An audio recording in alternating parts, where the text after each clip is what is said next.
Everybody, how you doing? This is James from Wix1.com, W-I-X number 1.com. This is a soft unboxing for the Samsung Galaxy S4.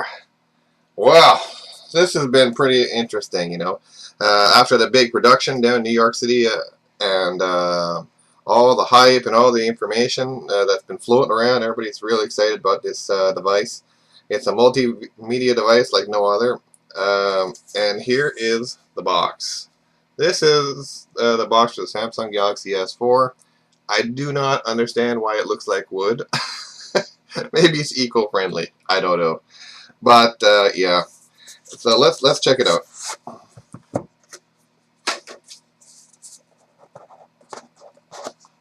Alright. And here it is. There is the device. We'll just put that here for a minute. Usual recycling bag, docs and information, how-tos.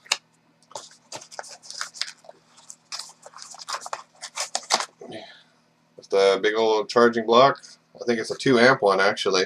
Let me just take a quick look. Yeah, 2 amp charging block. It'll charge this thing in no time.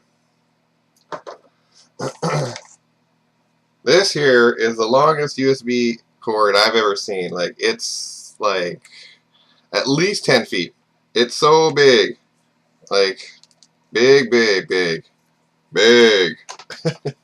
You know, you can fold it by 3 times and it's still huge. Do I like that? Yeah, I think it's awesome. Because, you know, how many times are you trying to charge your phone and you got, like, you know, a foot and a half left and you can't reach the table. So yeah, a welcome accessory. Here's some headphones with earbuds and other stuff. Alright.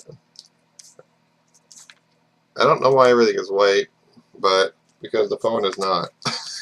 So I technically, if I was making these phones, probably match everything. You know what I'm saying? I don't understand why they do this. Here's some extra in-ear buds as well. And that's all she wrote.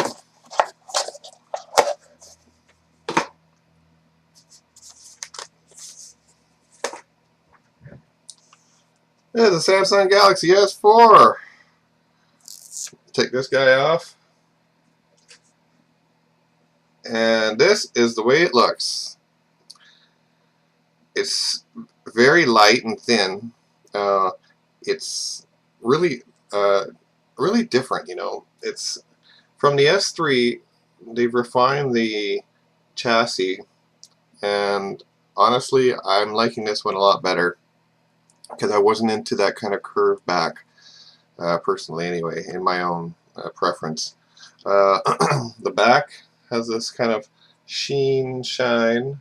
It's not coming through on the camera, but believe me, it's got a very interesting sort of grid sort of inlay. This is supposed to be the black edition. It's sort of a dark blue, really.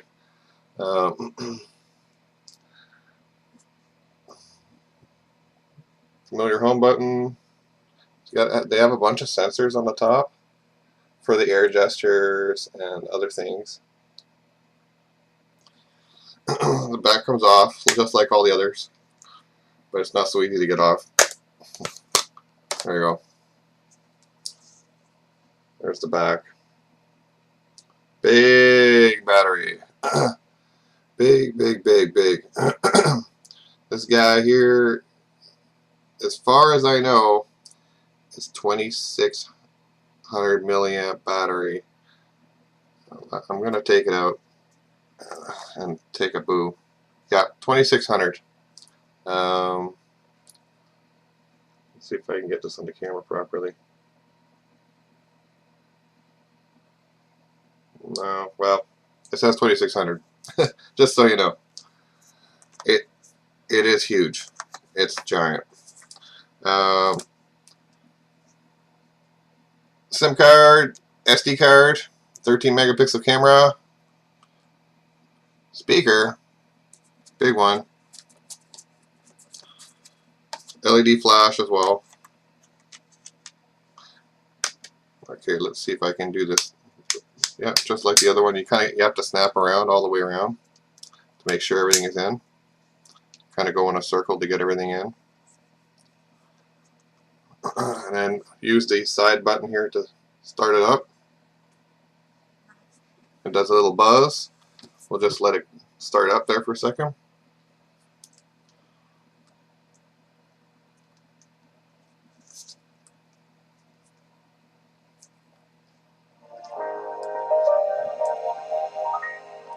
This is a 1080p display, so some applications may not be compatible yet, but most of them will be because of the high resolution display. Do a little pattern to do some stuff. It starts up. There's a lot of interesting options you can have. You know, obviously Android has a truckload of widgets and information that you can add to your phone. This device honestly is very light and thin. It's really very comfortable to hold in the hand. I bought a case, but I wasn't sure because I thought maybe, oh, you know, you should have a case. But I don't know, because this is Gorilla Glass 3 on here, and so it's not really needed as much. But some people may not be as protective about their devices as others. So in some cases, I would say get the screen protector, get the case, protect your investment because it is fairly expensive. The sound quality is good. The voice quality is good in call. I tested it with Bluetooth Blue Ant Q2, and it was fine. I had no problems. LTE works. It's fast. We can jump into a web page here maybe. Let's see if I can find what I like.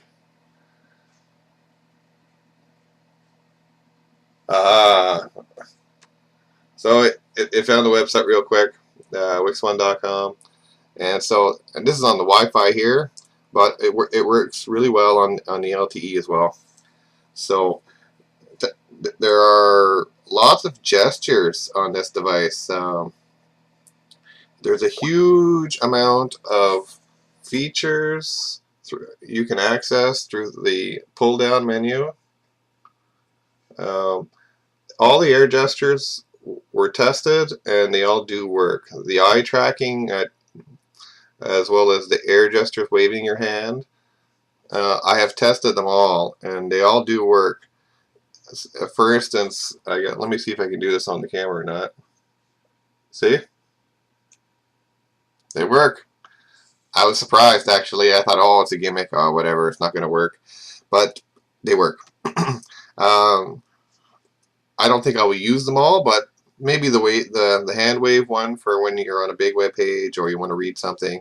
I don't know about if I'll use the eye tracking so much for changing web pages and for videos, because you can, for instance, be on a video and then you look away because somebody made a noise. The video will stop, and when you look back, it'll play again. So that's kind of a neat feature to have. There's several modes as far as display as well. I found there's lots of in-device options. Like, there's more options in this phone than I've ever seen in any other phone, which is pretty entertaining, actually. So I'm just going to take you into this display mode thing. So in settings, there's a thing called display mode, and then you have adapt display, dynamic, standard, professional, and movie mode. Technically, for most people, you can just leave it on adapt, and it'll figure out the best thing for you. But other people may want to change it around. There's brightness, rotate, all the usual suspects. There's one little feature that some more advanced users may be looking for, and they can't find it because it's hidden. And that would be the developer options. And I have already enabled mine. But the way that you do enable it is by clicking on the About and going down to the build number on the bottom of the About. I'm not sure if this translates too well through the camera, but you click on the build number about 5 times, and then it will enable developer options. So yeah, I don't know why they've moved it around or why they've done that, but they have, and so it's not exactly easily accessible. Maybe they're just trying to protect the users. There's a lot of other features in here. There's driving mode, smart stay, like I mentioned, the sync, and then flight mode, NFC, S-beam, mirroring. So, and you have multi-window. Multi-window, uh, I'm not sure the use of that one yet, but I can tell you how it works. There's a back button right here, so if you press that and you hold, you get this fly out window, and you can move that window to the left or to the right if you like. If you want it to go away, you press this again, and then it goes away. So I'm not sure why I care about the fly out window, but maybe I'll find out. For the most part. So anyways, this is the Samsung Galaxy S4. It's a 1.9 gigahertz device. It's a quad core. It's got 2 gig of RAM, 16 gig internal with SD card slot. Very light, nice looking. I like the flat edges around the side. That it will protect actually the design of the device, I think, overall, because this color and shape doesn't scratch up as much. If there was an actual color here, it would probably scratch a lot worse than if it's just silver the way it is. So I think this is a good idea on behalf of the manufacturer here, Samsung. They were thinking, probably over time they were testing different devices, and they realized, you know what, if you scratch this, it still looks the same. But if you scratch this, you'll see color changes. So another thing is the default keyboard is not so fantastic, but it's just a standard keyboard. You can always get another keyboard, such as a Smart Keyboard Pro or SwiftKey. Both are great.